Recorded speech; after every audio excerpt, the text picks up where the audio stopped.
el exec, el Vélez, el fenómeno que todos quieren ser, el chamaquito que no pueden entender. How we doing, guys? Welcome to El Exec Talk with your host, El Velez. The Exec Talk with your host, El Velez. Bring out the classics, a.k.a. the lean glasses, the lean goggles. Seeing purple, you know what I'm saying? Purple. This is an homage to my boy Future, one of my favorite rappers and one of my GOATs. Dropped the album of the year. Plain and simple. Album of the year. This is a sports podcast, but I'm an artist as well, and I've loved Future ever since the beginning. So I got to give him Metro. You feel me? All the love in the world because they killed that album. We Don't Trust You was amazing. Plain and simple. I love it. Been watching reactions of it. Just because, like, you know, it's nice to finally see, you know, Future really get into the bag. And of course, Metro is probably the best producer in hip hop of this generation. I believe he's a GOAT. On the other hand, welcome, like, subscribe, share on Instagram, on Twitter or X, on TikTok, on Snapchat, share everywhere. Some clips are up on the TikTok and on the Reels on Instagram and on the Shorts on YouTube. But yeah, hit the notification bell. I love that you guys are here. We're going to talk about different things. We're going to talk about NASCAR. We're going to talk about IndyCar. We're going to talk about F1, which we had a surprise. Thank God. We're going to talk about a little about baseball because we're heading into baseball season. This weekend is the first, is opening day. We got opening day this weekend. We have the NCAA tournament, men's and women's. The women's is kind of chalky. The men's is kind of chalky in the second round. The first round was some upsets. One big one, of course, we're going to talk about Kentucky. But other than that, it's been pretty chalky. Favorites went higher seeds, basically. Favorites went 15-1 second round. So all the one seeds are still in. Houston, Purdue, UConn.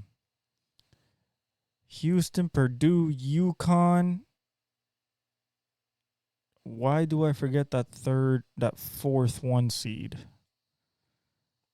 Oh my God, that's going to kill me. I'll think of it. If anything, we'll search it. But all the one seeds are in. All the two seeds are still in. So it looks like it's going to be a pretty good battle towards the end for the NCAA trophy. We're going to talk about a little about NBA. We're going to roast the Warriors. It's not looking good. The Rockets are nipping at their heels for that 10th spot. They've won like 8 or 9 in a row. Jalen Green's averaging like 30.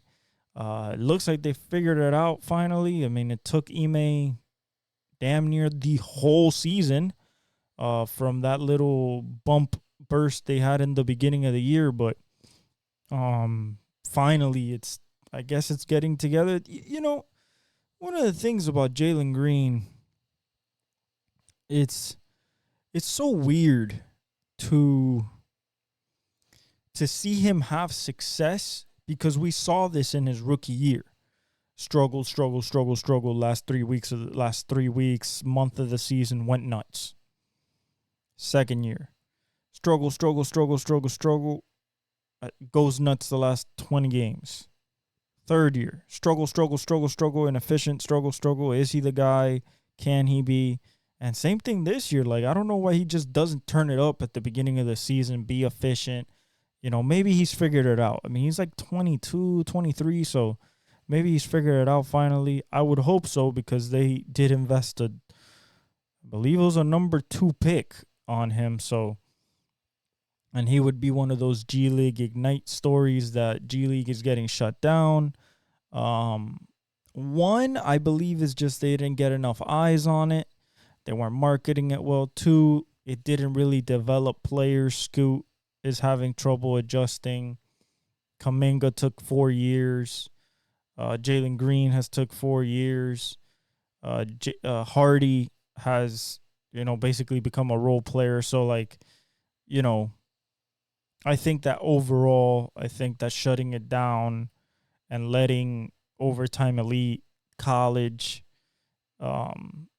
maybe that if you're going to shut down G League Ignite, then I think you should consider the possibility of letting people go in from high school again. Just because in the high school game, there's more emphasis on like the NBA style of individualism and creativity, open floor concepts, pick and roll is basically all they run. So I believe that, and a lot of players believe, former players believe that the high school game is much more closer to the NBA game. The only thing in the high school game, I believe it's no shot clock, which is horrible because you go from no shot clock to 24. And then also efficiency, now I guess it's being really emphasized, but like it's really not in high school. So those are 2 different things that I think they should look at, lowering the age so high school seniors can get in. And if they're going to shut down G League Ignite, find some way to allocate those funds that were to G League Ignite, maybe to the WNBA, maybe to the G League itself. But, I think it's a good move overall, since overall it could be seen as a massive failure. Yeah, I mean, everybody out of there has not gotten to the place that they thought they should be coming out of there and getting drafted really high. So that's some NBA stuff that we're going to talk about. But let's start off with F1, okay? Let's start off with F1. And so Carlos Sainz wins. We get a different winner. Ironically, it's the same guy that stopped Verstappen last time. I believe it was in Singapore last year. Verstappen was going for 10 in a row to break his own record.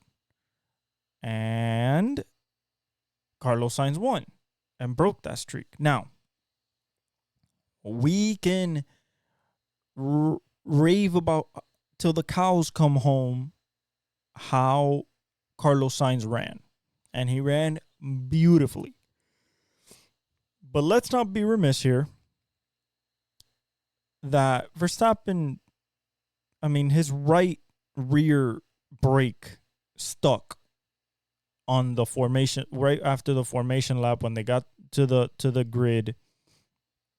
When they apply traction control in order to get the start, so basically, rev up the car into a range where once they get off the traction control, it takes off and they least wheel spin as possible.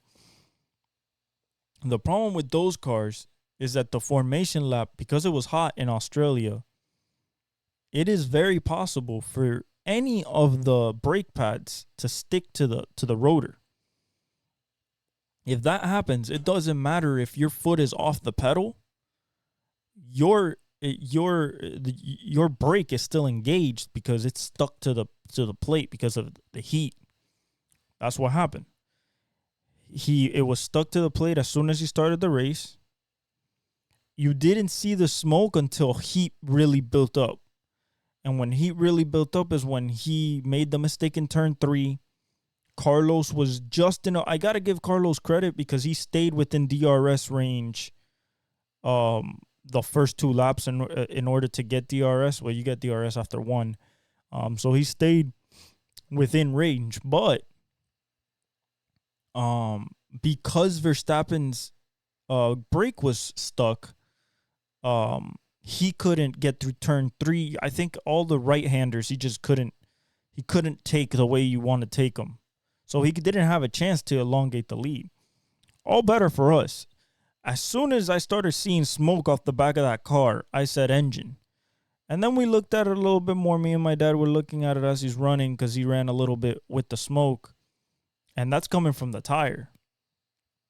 And we were all speculating like, oh, brakes, engine, something else. Goes into the pits. They take off the tire and that shit is melted. Like, it looked like a scary, scary sight if he would have kept going racing. Like, for real. I'm glad that he was out of the race. The next person to go out of the race, I did not like. Lewis Hamilton. Blows an engine. Like 10 laps in.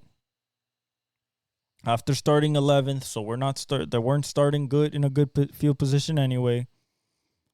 And blows the engine. Race is over. No points. Okay. Then we get Russell trying to get up through the field, battling Fernando on the last lap of the race. Really for like 5, 6, 7, 8 laps, like trying to pass Fernando. Fernando is just a wonder, when it comes to racecraft and putting your car in the right place to not get past and stuff like that. I mean, there's nobody better than Fernando. The guy's been doing it for forever. So, getting past him is tough. He got close. On the last lap of the race, he took a gamble, tried to go inside, got clipped, lost the back, hit the wall, flipped over. Nothing bad. Really slow speed crash, but no points again for Mercedes. So we're seeing a trend. Not that they won't get points later but they're already behind the 8 ball. As for Ferrari, they look competitive. They look like they might have something. What we didn't expect is that we thought it was going to be Charles Leclerc, the guy going to be chasing podiums and chasing wins against Verstappen, if there was going to be a reality where somebody would compete. But it's Carlos Sainz, the guy with no seat next year. No seat. Why? Oh, because Lewis Hamilton, 7-time world champion and considered the greatest of all time, is going to take his seat. So where's he going? I have a theory. If Verstappen were to, let's say, get fed up with Red Bull because of Horner, and he talks to his dad, and his dad says, yeah, I think we should get out. It's too toxic of an environment. That means that he will also be taking Adrian Newey with him to, right now we can say Mercedes is the one that's trying to get him. If that happens, the whole power scale changes. Because Adrian Newey is the one that holds the crystal ball. Now, this might change, although the guy's been doing it since the 80s, so I don't think so. But it might change once we get to the smaller car, more compact in 2026, with a different fuel regulation, I believe, even more stringent. It might be a new engine.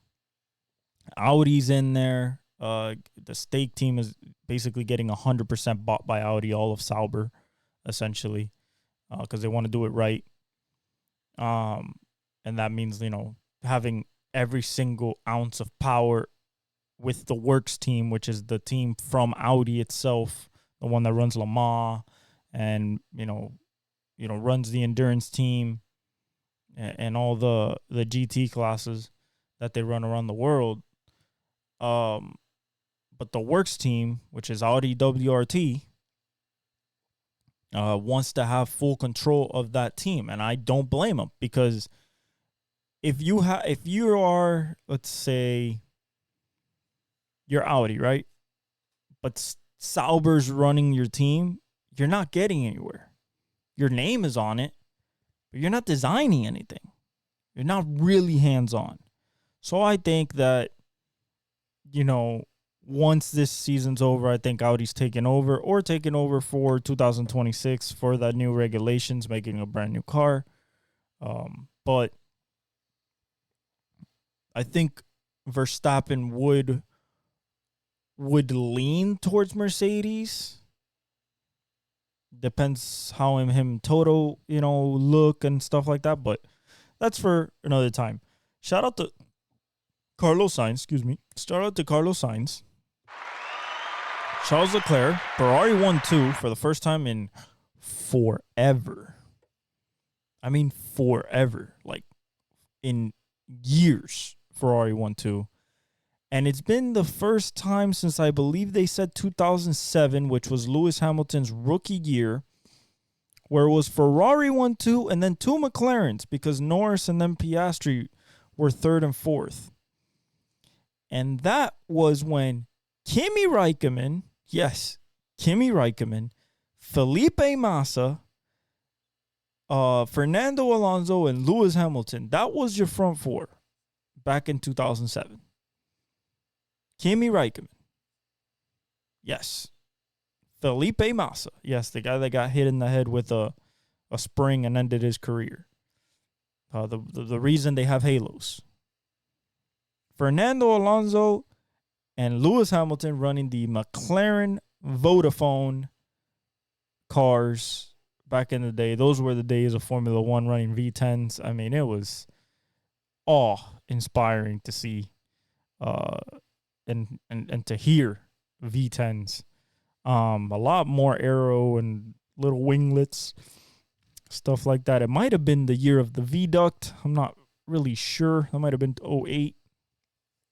That's a duct that Mercedes came up with to help aerodynamics in the back and stuff like that. Really innovative stuff by Formula One, especially in those days where they were still pushing heavy boundaries. Now it's a lot of restriction and like you got to really be really smart and efficient about what you try. But back in the day, it used to be crazy, just a jungle. But shout out to Carlos Sainz winning at Melbourne in Australia. Overall, really exciting race, 4 DRS zones, a lot of passing, good pit strategy. But overall, Carlos basically, if it wasn't for Verstappen leading the first 2, 3, 4 laps, I mean, Sainz would have ran that thing flag to flag because he was dominant. He took care of his tires. They started on mediums. A lot of people started on hards. I don't know why Lewis started on softs. No idea over there. I guess Toto knows. But overall, good race. Granted, it wasn't so exciting because there was not a battle at the front. Whew. Excuse me. It is nighttime. Okay, after a work day. So I'm doing this for you guys so you have it tomorrow on Tuesday at 9 a.m. So excuse me about that yawn. But overall, I think it was an exciting race because Verstappen, we didn't hear the Netherlands and Austrian anthem at the end. We heard the Italian and his, Spanish from Spain's anthem. So that was nice. So thank God for Formula One. For 1 week, we get some respite from the Verstappen domination. Hopefully, we say this more than once this year. We can only hope. Next, we had the $1 million challenge at Thermal for IndyCar. First time at Thermal, private club with a bunch of rich people with their houses around the track in the Coachella property. It's in Coachella, California. What they call the Coachella grounds, where they hold Coachella every year. It's so many acres, so they made this track. Really nice track, 17 turns. All the amenities possible. I mean, it was an osh-posh, super lavish rich people with a lot of money, guys that race their Aston Martin Valkyries and Apollos and Koenigsegg's, Bugattis and McLarens on this track privately. And they invited Indy for a showcase, if you will. A showcase because it wasn't for points. It was for a $1.7 million purse. The winner, which was Alex Palou, the surgeon of precision. He won the $500,000 prize. McLaughlin won second. He won 250 or 350. I believe it was 350, and then third place was 250, and that was Felix Rosenqvist. Herta, Colton, he got fourth. He won $100,000. Really interesting. It was 4 testing sessions, and then qualifying was a weird. They didn't hold it the same day. I guess it was raining or a sandstorm. They received a sandstorm mid testing. But Palou was fast. Felix Rosenqvist was fast. Then for the actual race, it was 2 heat races. Felix Rosenqvist won the first one. Alex Palou won the second one. Every 6 advanced, 12 advanced to the final, 20 laps, with a 15-minute break in between, or 10-minute break in between, so 10 and 10. The first 10 laps was kind of weird because everybody was saving tires. The tire degradation in this track was incredible. It would chew up through tires if you were going hard. So Colton dropped all the way to the back, like 93 seconds back, and was limping around, basically saving all his tires. Some people did that. Palou ran his race in the front. He really saved his tires too. He was like 3-4 seconds a lap slower than the fastest lap of the weekend. And then the last 10 laps, the next stage, everybody went for it. Colton went from last to 4th, just using that tire advantage. And Alex Palou, he's a 2-time defending Indy champ.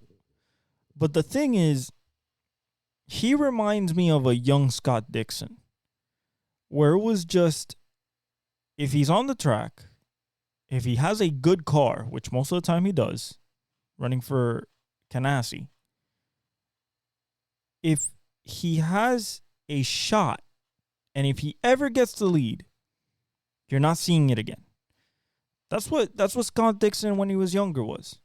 Even now, if Scott gets the lead, very tough for people to pass him. But, they call him the Iceman for a reason. Doesn't feel pressure. Palou's the same thing. They call him the surgeon of precision because he is so smooth, races you if you're around him, so clean, kind of like Lewis Hamilton.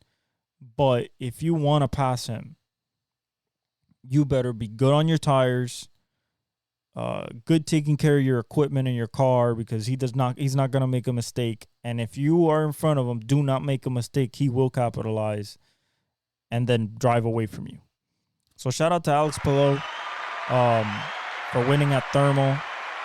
I believe they go to Long Beach next. Excited for that. Excited for the Long Beach Grand Prix, the Acura Grand Prix. I believe IMSA is going to be there at the same time. So it'll be both Long Beach Grand Prix, IMSA and Indy. So that's going to be fun. So shout out to Alex Palou winning $500K. Pretty good. Pretty good for 20 laps. Then on the NASCAR side, they were at COTA, the Formula One track in Texas. Another 17 turns. Actually, 20 turns. And what I can say about this racing is that, man, you got to respect these guys. You're talking about over, I think it was 37,000 shifts. Something, the amount of abuse this equipment takes, the cars, jumping curbs, it's very impressive that more toe links don't break. Axles, drivetrains, transmissions. Even though SVG lost first gear, for them to survive as good as they do, and the cars look good. Like, they're not, since they're made out of carbon fiber now instead of metal or aluminum or sheet metal, what they were before. Now they can take punishment, they can take their bruises, their bumps, and they still can win. We've seen that. But shout out to William Byron. Basically, pole to checkered flag. He won the pole, got the lead out of turn one, and never gave it back. Ever. Only gave it back during pit stops, and even after that, he got it back pretty quickly.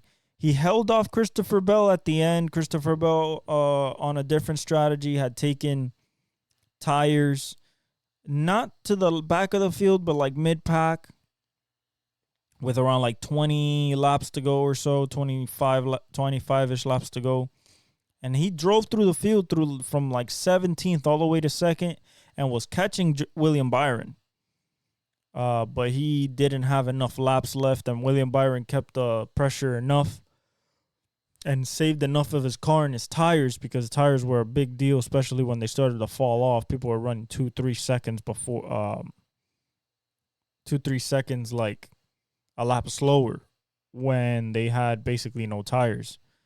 So Hendrick continues the domination. That's 3 wins, including the Daytona 500. They're going to Richmond next. That's Denny Hamlin's playground. He's won there like 7 or 8 times, most at all time in Virginia. Byron he was so smooth, didn't make mistakes, didn't get into squabbles. When he had to pass in traffic, he did it flawlessly, didn't flat spot his tires. It was a zero caution race, so essentially if he ran his race, he should have won, and he did. They just had the stage breaks as cautions. Everything else went without a hitch. People spun a lot, but if you can get back going, since it's a 21 turn course, it takes 2 minutes for you to go around. So it mitigates a spin, get back on track, and keep going. No harm, no foul. No need for a full course caution. So strategy played. There was different strategies. There was the strategies of people that hadn't won yet and had to get the points for the playoffs and make sure that they were doing good for the season championship and getting into the playoffs, which is the last 10 races of the year, and only 16 people make it. But people that won could take a little aggressive strategy, lead at the front, stay somewhere around the front, pit with 4 laps to go in the stage, have good tires, let whoever wants to win the stage, and when you restart, because those guys that won the stage have to pit to get tires and fuel, they recycle to the front. So there was a lot of cat and mouse there. There was also teams like Christopher Bell who won stage, or didn't win a stage, but like was at the front on one of the stages, stayed out, restarted, and then got tires to then move through the field, which was when he went to 17th to 2nd in the last stage. Really enjoyable race, really fun. Just watching those cars slide around COTA. Such a tricky track, made for Formula One, made for open wheel. For them to just throw it around in there. SVG did great. AJ Allmendinger got a top 10. SVG got second in the Xfinity Series the day before behind Carl Larson because, Austin Hill decided to get a little bit too aggressive into turn 1, pushed them. They got out of the groove. Larson went to the front, and this is all last lap of the race. After SVG basically dominated him and AJ, Kyle Larson hadn't led a lap, and Kyle Larson was third. Got in front of both of them. When Austin Hill got first. SVG was second. Kyle Larson was third. Coming into like turn 16, 17, SVG got close enough that he could push Austin. He pushed him, but then he went himself wide, and then that gave Kyle Larson the corner so he could take the apex and take the lead from both of them and lead one lap. And then that lap was the checkered flag in overtime because SVG was dominating in regular, even in the first overtime, and then the second overtime, all shit broke loose. But shout out to William Byron, shout out to Hendrick. Toyotas were still strong.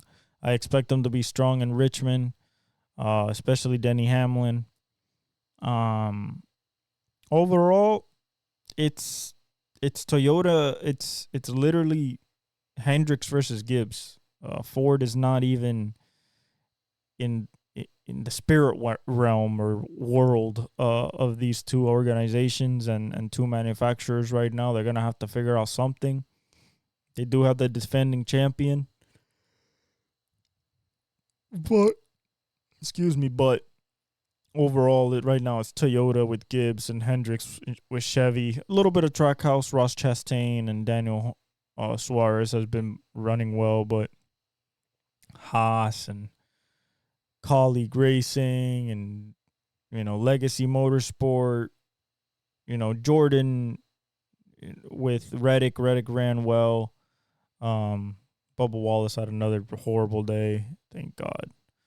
That guy's just not good to me. He hasn't won because he's not good, to be honest. Like, he gets some good track position.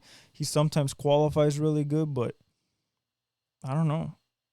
Sometimes those experiments that NASCAR does with some drivers to try to push them, and sometimes they just don't cut it. It's just simple as that. Really impressed with SVG. AJ Allmendinger's a beast. Kyle Larson's a beast. And yeah, so that was NASCAR. If we talk about the NCAA tournament, the NCAA tournament has been very interesting for two reasons.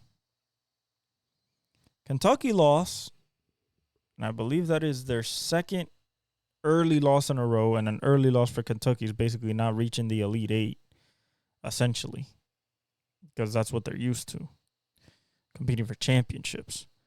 Jack Golke from Oakland, 15th seed, hits 10 of 23s, 50%, to send the Wildcats home in round one.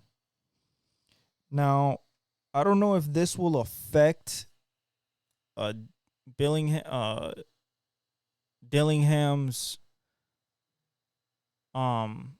draft stock per se, or Shepard, but it doesn't help. I don't think it helps it. Especially when Alex Sarr and other Rochelle, I believe. I don't know who the other French guy is. But they seem like they are at the top right now of the board as we speak. I don't know if, no success in the NCAA tournament affects Dillingham or Shepard, but for how high they were being projected, which is the lottery, and both of them kind of in the higher end of the lottery, I don't know if no success in the NCAA tournament round one exit helps their stock. Other than that, if we look at the NCAA little ladder here,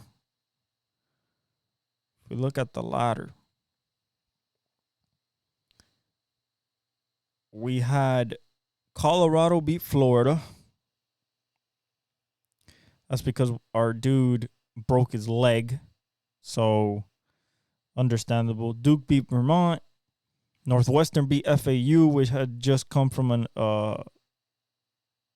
basically a Final Four last year. Baylor beat Colgate on a 92-67 route. San Diego State beat UAB. Marquette 2 seed destroyed Western Kentucky. Clemson 6 seed beat New Mexico. UConn destroyed Stetson 91-52. That team is ridiculous with Klingon and Hunter. Yale beat Auburn, the 4 seed, so that was one of the big upsets, 78-76 in a crazy game. Texas A&M beat Nebraska 98-83. No Casey Tominaga for the next round. Purdue didn't perdon't. They beat Grambling, the 16 seed, 78-50, as they should. Alabama beat Charleston, the 4 seed. Houston beat Longwood, so good start for the 1 seed. Wisconsin lost to James Madison, a 12 seed, by 11 points. Very bad outing for Wisconsin there. Utah beat TCU, 88-72, and Grand Canyon beat St. Mary's, the 5th seed. So that was another 75-76, another upset. But then we get to the second round. Actually, Thursday, there was more games. Michigan State beat Mississippi State, the 9th seed. Duquesne beat BYU, the 6th seed, as an 11. Creighton beat Akron, the 3 seed. Arizona, the 2 seed, beat Long Beach State. You had Wagner lose against North Carolina. North Carolina was the other 1 seed that I was looking for. UConn, Purdue, North Carolina, Houston. There we go. 90-62. Just all Carolina. Illinois beat Morehead State. Oregon beat South Carolina on the back of Kuzar dropping 43. That kid can play. Dayton beat Nevada as a 7 seed. Texas as a 7 seed beat Colorado State. You had Iowa State as a 2 seed beat South Dakota State. Gonzaga as a 5 seed beat McNeese. The 2 seed Tennessee beat St. Peter's. NC State beats Texas Tech, so the 11 seed wins 80-67. That was ridiculous. Washington State beat Drake, and Kansas beat Samford 93-89. That's a slow one there. The second round that just went on Saturday and Sunday, Arizona beat Dayton, so the 2 seed moves on. Gonzaga beats Kansas, so the 5 seed moves on. 89-68, wasn't really even competitive. That's because Kansas didn't have McCullers, their leading scorer, so I kind of give them a little pass on that, but still, it's a lot. Michigan State lost against North Carolina in a blowout, 85-69. Iowa State beat Washington State, 67-56. Oakland got beat by the 11th seed NC State, 79-73. Golke had a good game, but wasn't enough. Tennessee beat Texas, the 2 seed. So the 2 seed Tennessee moves on, 62-58. Duquesne loses against the 3 seed Illinois, and Oregon loses against the 3 seed Creighton. On Sunday, Duke beats the brakes off of James Madison, 93-55.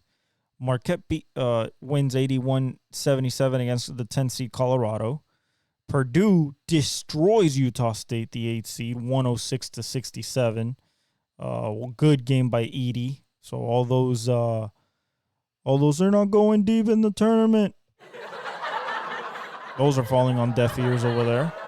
Clemson, the 6 seed, beats Baylor, the 3 seed, which Baylor has some good players on there. So Clemson moves on. Alabama beats Grand Canyon 72-61. Northwestern gets their brakes beat off by UConn 75-58. Houston wins by 5 over Texas A&M 100-95. And Yale goes down to San Diego State 85-57. Not really a competition. So what we got for the Sweet 16, Thursday, we start. We get, actually, since it is on Thursday, I'll preview it on the next episode. Women's is kind of chalk. Women's has been Iowa, South Carolina, Notre Dame. It's been very, very chalky, the women's. On the first day, actually Friday was the first day. Yeah, North Carolina beat Michigan State, so that was the favorite. Ohio State destroys Maine. One upset, Louisville lost against Middle Tennessee. South Carolina murdered Presbyterian. They only scored 39 points, while South Carolina scored 91. They're the favorites to win the chip. Duke beats Richmond. Texas beats Drexel for 82 to 40 to 82. Virginia Tech destroys Marshall. LSU beats Rice. Kansas State beats Portland. I mean, this is all favorites. Alabama beats Florida State. Baylor beats Vanderbilt. Colorado beats Drake. Iowa State beats Maryland. Oregon State beats Eastern Washington. Stanford beats Norfolk State, and Texas A&M loses against Nebraska. Then on Saturday, more of the same. Tennessee beats Green Bay. UConn beats Jackson State. Indiana beats Fairfield. Kansas beats Michigan. Notre Dame, the 2 seed, beats Kent State. NC State, the 3 seed, beats Chattanooga. Iowa destroys Holy Cross, 91 to 65. Caitlin had a near triple-double, 27, 8, and 7, I believe, is what she came out with. I'll tell you guys right now, look at the box score. I believe it was 27, 8, and 7. She went 27, 8, and 3 and 10. So 2 rebounds away from a triple-double. So she murdered. She did great. They really hit the 3 that game. I saw the highlights. They were hitting 3s. Syracuse beats Arizona. Oklahoma beats FGCU. Ole Miss beats Marquette. USC, the 1 seed with Juju beats Texas A&M CC. West Virginia beats Princeton. Creighton beats UNLV. Gonzaga beats UC Irvine. UCLA beats CA Baptist. And Utah beats South Dakota State. It's chalk. Literal chalk. The next day in the second round, Duke beats Ohio State. So here we go. So Duke, the 7 seed, beats the 2 seed Ohio State. South Carolina destroys North Carolina, 88 to 41. Not a chance. Colorado beats the 4 seed Kansas State. So that's the 5th seed, 63 to 50. LSU beats Middle Tennessee. Oregon State beats Nebraska. Texas beats Alabama. Baylor beats Virginia, so the 5 beats the 4 there. And Stanford beats Iowa State. Right now, the games that are going on in the second round, West Virginia versus Iowa, 48-43 in the fourth quarter. That's closer than I thought it would be. UCLA versus Creighton. UCLA is losing right now, 50 to 46, in the third quarter. Notre Dame beat Ole Miss. NC State beat Tennessee. UConn beat Syracuse. Indiana beat Oklahoma. And at 10, you have Juju Simpson versus Kansas and Gonzaga versus Utah. So we'll see what happens there tomorrow. So that gets the tournament out of the way. Let's talk about a little bit about the NFL. Some rule changes. Some different things have happened. The owners' meetings are happening as we speak. L'Jarius Sneed got traded to the Titans. And not for a lot. We thought L'Jarius Sneed, CB1, would either get a big deal or get traded for a huge package, or not even a huge package, but something along the lines of maybe a second round, first round pick maybe, just because of how impactful he is. Yeah. it looks like the deal didn't get done between the Chiefs and them. They were always open to trading him. They weren't going to hold him hostage under the tag. So they put the tag on him just to try to like see if they can get a deal done. They did not. In a trade, the Chiefs send L'Jarius Sneed to the Titans, which is a sneaky good move for the Titans. They needed a number one corner. They received a 2025 third round pick and a 2024 seventh round pick flop. While Sneed will sign a new contract with the Titans. I don't understand why it was so low. I don't get it. Supposedly the Colts made some phone calls, but the Titans were always the team that was really at the front of the pack for them. If you're going to give away your number one corner that just helped you win a Super Bowl with a game-winning play at the 1 yard line for a 2025 third round pick and a 2024 seventh round pick flop, I don't know what, not Clark, but the GM and Andy Reid himself.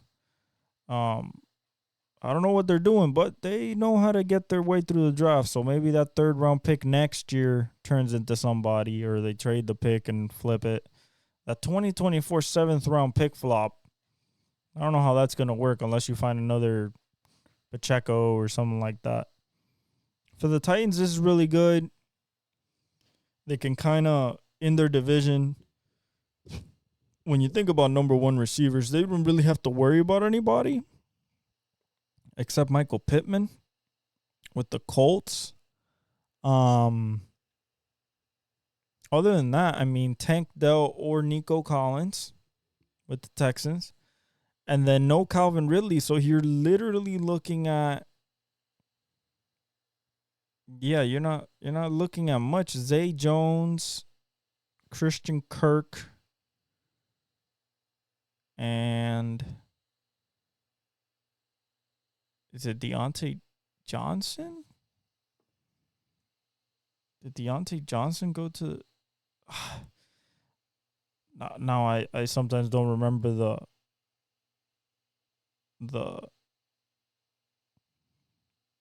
I sometimes don't remember the trades. I don't think it was the Jaguars, though it doesn't sound like it was the Jaguars. I think I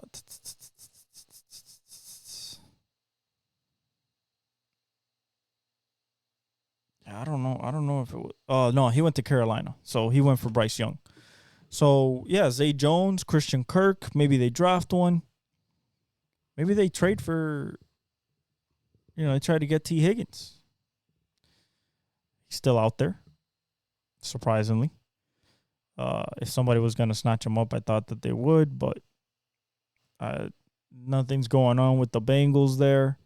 So, very interesting that, he's not being at least a little bit shopped around at this point. It kind of really surprises me, if I'm being honest. Knowing that he's a number one and that he can definitely, make a difference for a team. But I don't understand why there's not a more deliberate approach to kick the tires. Especially on T. Higgins. I don't understand. Among the Titans' additions so far, L'Jarius Sneed, Calvin Ridley, Tony Pollard, Lloyd Cushenberry, Awuzie, and they have the 7th pick, which they'll probably pick. If Joe Alt is there, they'll pick Joe Alt. considering that the Chargers might go wide receiver, or they go Olu Fashanu. Well, they could go there, Talisi Fuaga. It all depends on what they want to do. Other than that, if we talk about the little rule changes here and there that has happened, the kickoff is going to be changed, but I think that since the competition committee said, oh, instead of the 35, let's move it to the 30, people are just going to kick touchbacks still. Supposedly around the people that know the GM of the Commanders, they're saying J.J. McCarthy at the second pick. Let me tell you what that is. That is called complete and utter bullshit. Okay? This happened last year. Actually, no, not last year. This happened with Mac Jones, with the 49ers and Trey Lance and stuff. This is just smoke and mirrors, which I don't know with the second pick why you would throw smoke and mirrors out there. But if they do this, if this new ownership group goes in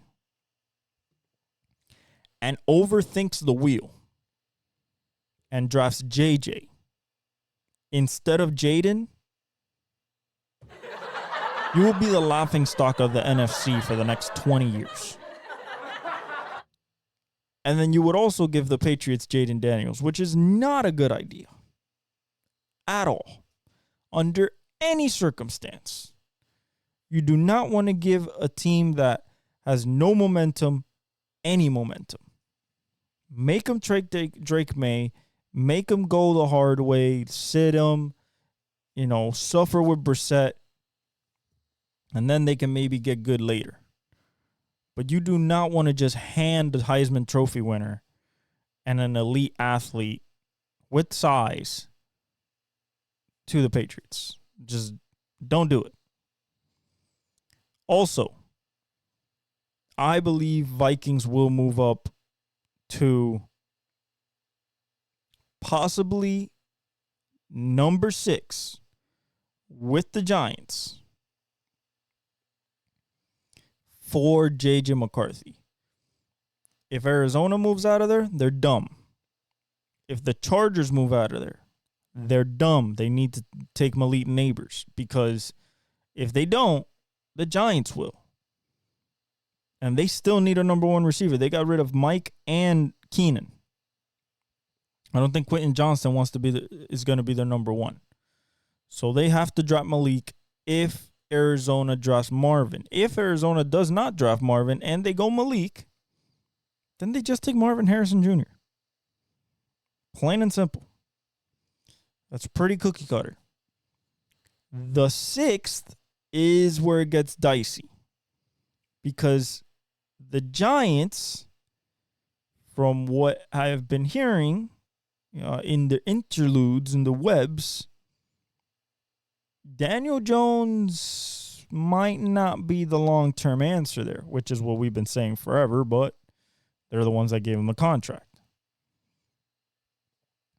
Considering that they have weapons-ish, but they lost Saquon, overall, I would still take wide receiver,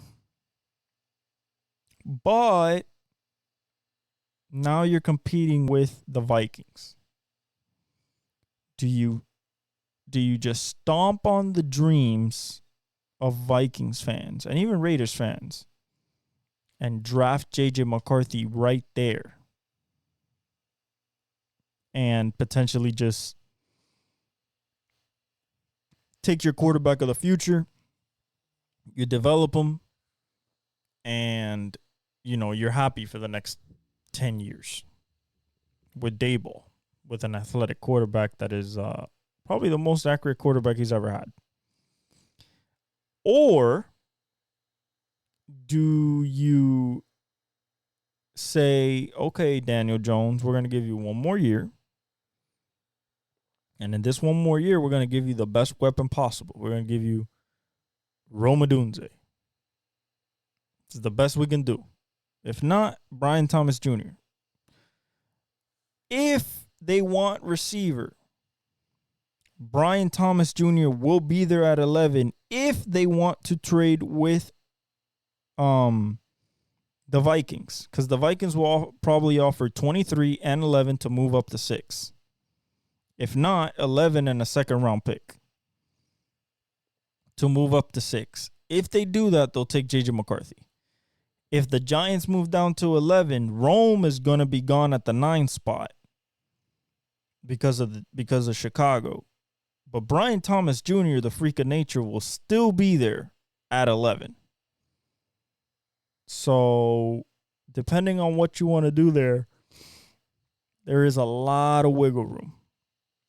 Now, granted, the Jets are there at 10, and they could either be looking for a quarterback, or they might. The thing is, they still need offensive line. So if I'm the Jets, and I'm at the 10th pick, and I have a shot at Talisi Fuaga or Fashanu, I think I'm taking it. That's just me. It's just because you need it for Aaron Rodgers. Now, if you fall in love with Brian Thomas Jr., by all means, take the kid.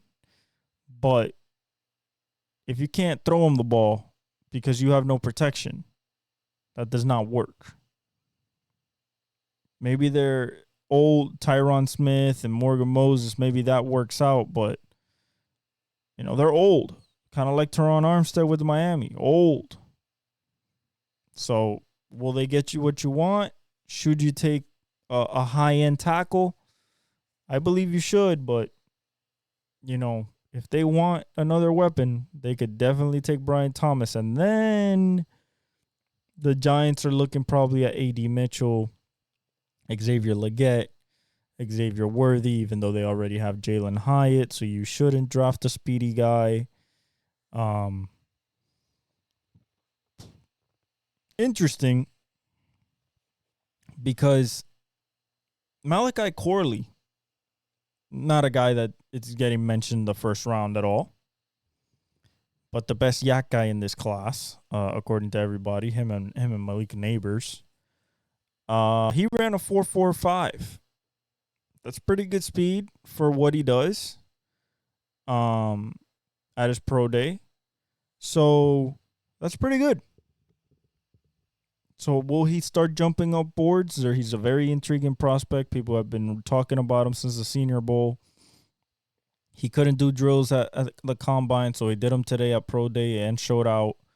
So that's going to be very interesting. The kickoff is going to be changed completely. Like we said, it will no longer look like the kickoff we're used to. They're just trying to take the impact out of the game. The hip drop tackle. Listen, there's two ways to look at this.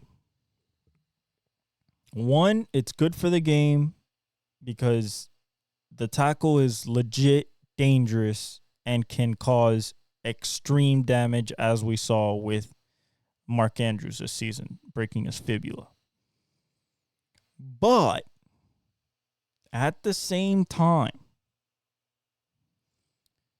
it is a form of tackling. Now, the way that they interpreted the rule is that if you're around the waist and you unweight yourself, which is basically jump in the air to just drop, to make yourself like an anvil, on the lower half of the player that you're tackling, bringing down to the ground, 15-yard penalty, automatic first down. That is tough. That's a 15-yard personal foul.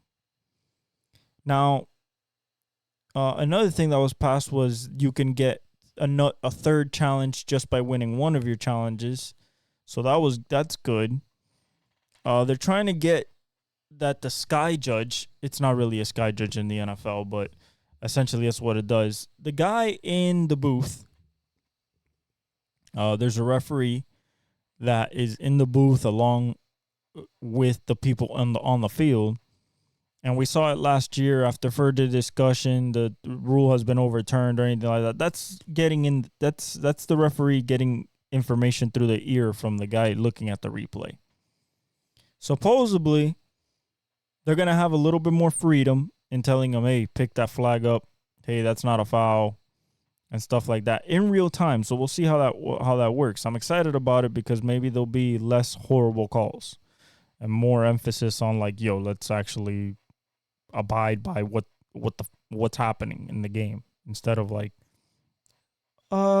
subjectively what we see is this, but objectively what the replay says and shows is this. We don't want to have that. So the hip drop tackle is going to be probably a rule that goes in this year. They test it out, see how it is, maybe lower the consequence from it.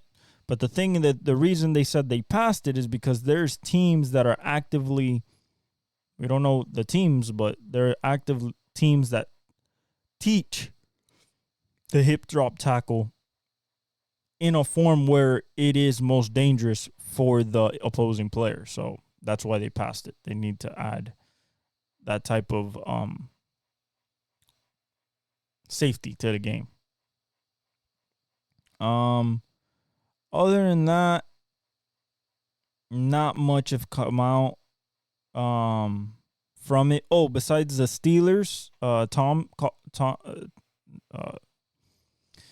Mike Tomlin saying that it's Russell's job. He has the pole position to be the starting QB. He's not against competition. And when it's time to compete, Justin will be given the opportunity to show his capabilities. What that tells me is that Russell's here for the year. Then he's going to be gone.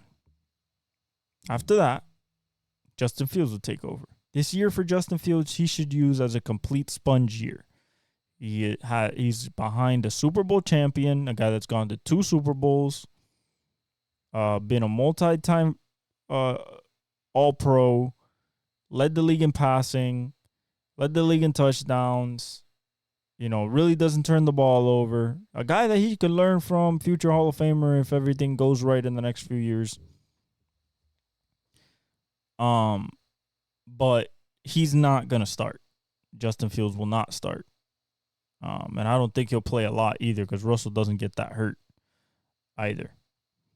Jim Harbaugh for J.J. McCarthy, he said that he's never seen a pro day as good as J.J. McCarthy's. I mean, this is just throwing in shorts. He did have a good pro day. He threw very well. People are impressed by him, but he says he plays quarterback best out of all the quarterbacks. I don't know about that one. I know that you're his coach. I know that you won a national championship with him, but I don't know about that one. The Steelers signed Quez Watkins for a year. Yeah, that Quez Watkins, the guy that they call Fast Batman in the Eagles. So now they have a full replacement for the receiving core. You get Quez Watkins to get into the Deontay Johnson role of the speedster outside and the short yardage kind. You got George Pickens, your true number 1. And you have Freiermuth, your dominant tight end. You don't need much else. Now, supposedly they were looking for T. Higgins, so hopefully not. Hopefully not. OBJ, the Dolphins extended a contract, hasn't been signed yet, but we're in talks, and supposedly it's looking positive. So we'll see if OBJ comes here. That would be very interesting. We've done horrible signing wide receiver superstars to this specific locale in Miami. The only success story has been Tyreek Hill because Mike Wallace sucked. Brandon Marshall sucked. Yeah, those are the ones that I could get off the top of my head, but everybody we brought in here has sucked as a superstar wide receiver. People still in free agency. Justin Simmons, Stephon Gilmore, Jadeveon Clowney, Quandre Diggs, Julian Blackmon, Michael Thomas, Ryan Tannehill, Xavier Howard, Trey White, which is Tre'Davious, Calais Campbell, I think he should retire, Adoree Jackson, Jamal Adams, Steven Nelson, J.K. Dobbins, Odell, Tyler Boyd, Micah Hyde, Connor Williams, Donovan Smith, Clyde Edwards-Helaire, Ezekiel Elliott, Hunter Renfrow, MVS, Emmanuel Ogbah, Zach Cunningham, Shaq Leonard, Quan Alexander, Avonte Maddox, Carson Wentz, Dalton Risner, and Eddie Jackson. There's still a lot of talent out there, guys. There's still some legit talent out there. I don't know what's happening, but they're not signing. I guess everybody has who they want and they're going to the draft like that. We'll see after the draft how many of those guys get signed, though. Let's move on to the NBA. We got to talk about, unfortunately, I love them, but we got to roast them when they suck. Yeah. The Warriors. They've lost 2 in a row, 4 and 6 in the last 10. The problem is with that is that they're only 1 game up on the Houston Rockets, and they've won 8 in a row and are 9 and 1 in the last 10. They got back to 500, 35 and 35, 14 and a half games back to 13 and a half games back. That's the difference. One more loss and win by either team, and this could be either tied or Golden State finds himself out of the play-in. They said that, Steve Kerr said that you can't put all the things on Curry. He's playing him like 30 minutes a night. At this point, you got to run to fumes, man. You got to take the Tibbs approach. Just run them into the ground, and at least till you make the play-in. Because one game, you had a 3-4 game lead on this 10th spot. Everybody, I thought it was cinched up, and now you are not playing well. You got beat by Minnesota, kind of expected, but the other losses, man, they were bad. And you guys keep losing leads, and that's not good. Houston's playing really well. Jalen Green is playing really well. So is Amen Thompson. No Cam Whitmore. Jabari Smith got suspended for 2 games for trying to fight. I don't know why you would do that. Dylan Brooks is playing well. So is Van Fleet. Aaron Holiday. Tayshaun Tate. No Tari Eason. No Sengun. And they're winning, man. They're winning. So very, very interesting how the West is panning out at the bottom. At the top, still only 1 game. Denver's on top right now by 4 thousandths of a percentage point. OKC's a half game back. Minnesota's a game back. Denver has won 3 in a row, 8 and 2 in the last 10. OKC's 7 and 3 in the last 10, and Minnesota's 7 and 3 in the last 10 with no Rudy. Cat's going nuts. You have the Clippers 5 and 5 in the last 10, and they are a half game up on the Pelicans. The Pelicans could be the 4th seed. Zion's playing great. So is Trey Murphy. They're 8 and 2 in their last 10. Trey Murphy's playing absolutely great, sniping away. Zion is being his dominant self. B.I.'s playing great. So is CJ, Valanciunas, Alvarado. They're completely healthy. Dyson Daniels is going to come back. He's already, doing on-court workouts. It's going to be a very dangerous team come playoff time. Sacramento's 8.5 games back, so 2.5 games back of 5. 7 and 3 in the last 10. They're playing well, but I don't know if they'll catch New Orleans at this point. Dallas is still tied with Sacramento, 7 and 3 in the last 10, and won 3 in a row. 41 and 29, both teams. I think Sacramento probably has the tiebreaker. That's where in their 6th seed. Phoenix is also tied with them, 42 and 30. But one more loss puts them at the 8th seed. But they're in 8.5 games back, tied with them as well. This is gonna be a dogfight. They're 6-4 in their last 10. The Lakers have won 3 in a row. They're 6-4 in their last 10. Already 2.5 games up on the Golden State Warriors, so they're kind of out of the danger zone. They're trying to. I don't think they'll catch Phoenix or Dallas, but firmly in that 9th spot. If we go to the East, Boston's Boston, 9-1 in their last 10. Milwaukee's 10.5 games back, but they're second, 6-4 in their last 10. Dame is playing better.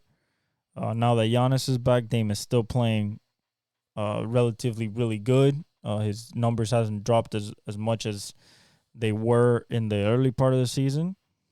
Cleveland has already fallen back a little bit. They're 2.5 games back of 2.5 games back of Milwaukee. So still there, but kind of losing their steam. They're 6-4 in their last 10, so they've lost a little bit of steam. New York is a half game back of Cleveland for third seed, which would be amazing without Mitchell Robinson and mostly OG Anunoby and no Julius Randle for the second half of the season a lot. So that's incredible for Jalen Brunson. They're 7-3 in their last 10. Orlando's just a game back of New York at 14.5. They're 7-3 in their last 10. Then you have Indiana a ways back, 4.5 games from Orlando. So I think they're 6-4 in their last 10. I think they're sticking at 6, but not really, because Miami's a half game. We're in 7th, 17.5 games back, 4-6 in our last 10. They're not playing well. Philadelphia's tied with us in the 8th seed, 17.5 games back. They're 4-6 in the last 10. So that's something's got to give there. Chicago and Atlanta are, basically singed up in the 9th and 10th place. What I see in these, what I see in these standings is that Boston, if they don't play Boston regardless might have a tough matchup. Because let's say Miami and Philadelphia meet in the first playing game. Let's say Miami wins. They go against Milwaukee, just like last year. Philadelphia goes to that second game against the winner of Atlanta versus Chicago. And whichever it is, if Philly goes against Boston and they get Joel Embiid back, that is a very interesting series. They have to get Joel Embiid back, but it's a very interesting series. It's not going to be a cakewalk with Joel Embiid. Milwaukee-Miami is interesting because now it's Dame versus the team that he should have gone to with Giannis healthy. And then you would get Cleveland-Indiana, which is an interesting one, and New York-Orlando, which are two defensive stalwart teams. One's young, and the other one has Jalen Brunson and proven NCAA champions in DiVincenzo and Josh Hart. Maybe Julius Randle and Anunoby's back. Anunoby's a champ with the Raptors. So I think advantage Knicks there, but Orlando could give them a scare. In the West, it'll be either Denver versus Dallas, Denver versus Phoenix, Denver, LA, or Denver, Golden State. None of those are easy. One's Luka and Kyrie. The other one's KD, Book, and Beal. Anthony Davis, LeBron, and then Curry. Now, granted, Denver's on a different level. I expect them to kind of clean house there, but I don't think versus Dallas or Phoenix is an easy series just because of the amount of scoring that those teams can put on you. Then you have OKC possibly going against Dallas. Interesting series. Shea versus Luka. Phoenix, KD versus Shea and his old team. The team that drafted him. LA, actually, no. Golden State and LA can only be the 8th seed. Can only be the 8th seed. So technically, yeah, they can only be the 8th seed. So Denver is either facing LA, Golden State, Phoenix, or Dallas. OKC can only face Dallas or Phoenix, which is very interesting. Unless Sacramento loses and Dallas moves to the 6th seed and they won't face them. But OKC versus Luka, that's interesting. OKC versus KD, that's interesting, especially the dichotomy that's the team that drafted him. And then Minnesota would find itself going against Sacramento, which they would like, with no Cat. And then you got the Clippers versus Zion. That's such an interesting series. I love it. It looks like it's shaping up to be great. The last thing we got to touch on, our boy Yoshinobu Yamamoto got a little bit lit up. Got a little bit lit up into the Seoul series, the first actual games of the season that count. Dodgers won one and lost one. They were against the Padres. So they're both 1-1. For this opening day, starts Thursday, I believe. Opening day. Thursday. Let's see what games we got. Brewers Mets should be good. Angels Orioles. I expect the Orioles to win, but it should be good because we get to see Mike Trout healthy.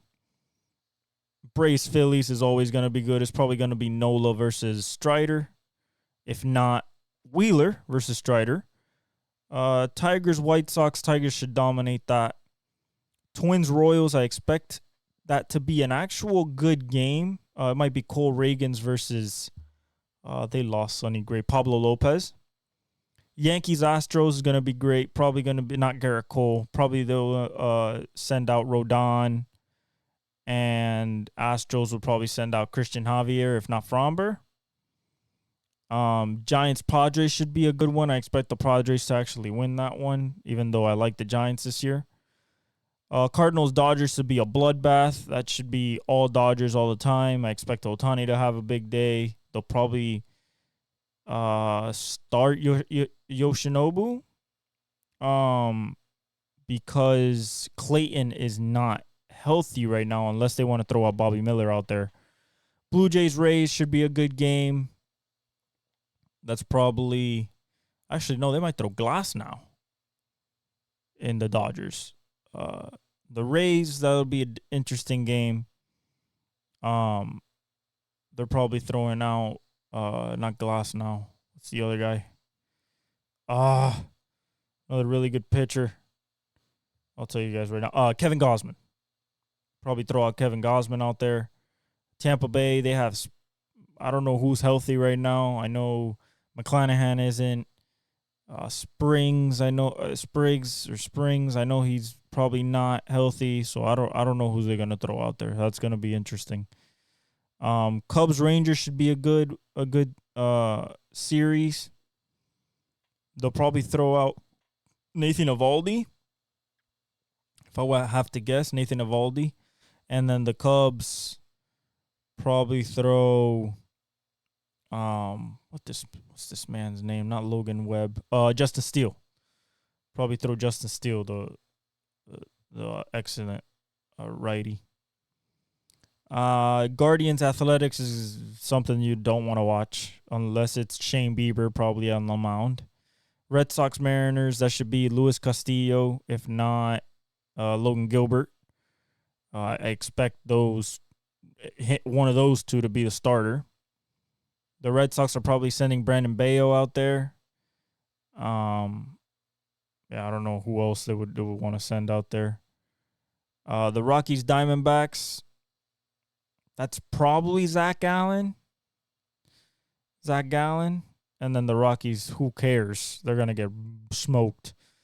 Pirates are probably throwing Mitch Keller, and Marlins are probably throwing Yuri Perez, if not Sixto Sanchez.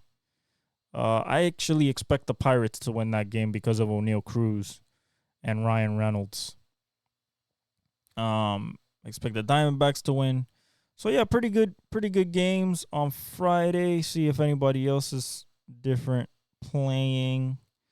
No, Saturday. We see the Reds on Saturday. Washington Nationals versus the Reds. I expect that to be probably Hunter Green for the Reds and Mackenzie Gore for the Nationals. And other than that, I believe that would be everyone playing and getting shit rocking and rolling. I'm expecting big things out of the MLB this year. It's going to be really exciting for me to watch MLB this year, not just because of the pitch clock in its second iteration, but just everybody that's healthy. O'Neal Cruz, everybody that's coming back for their second year full-time, Ellie De La Cruz, McClain, Pete Crow Armstrong with the Cubs. You still got Luis Robert at the White Sox.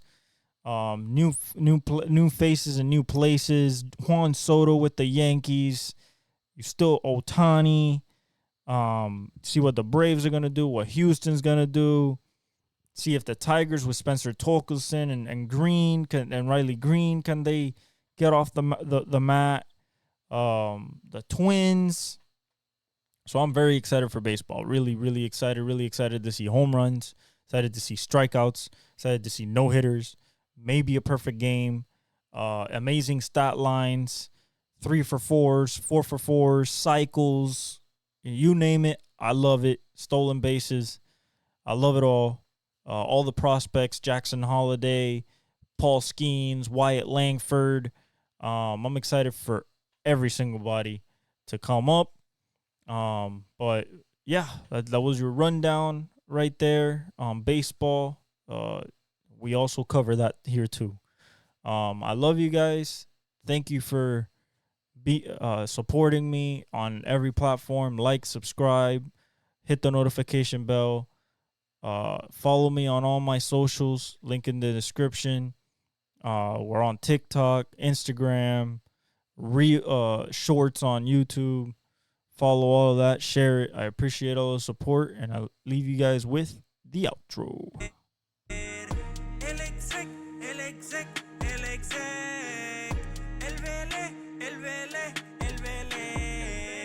El fenómeno que todos quieren ser, el chamaquito que no puede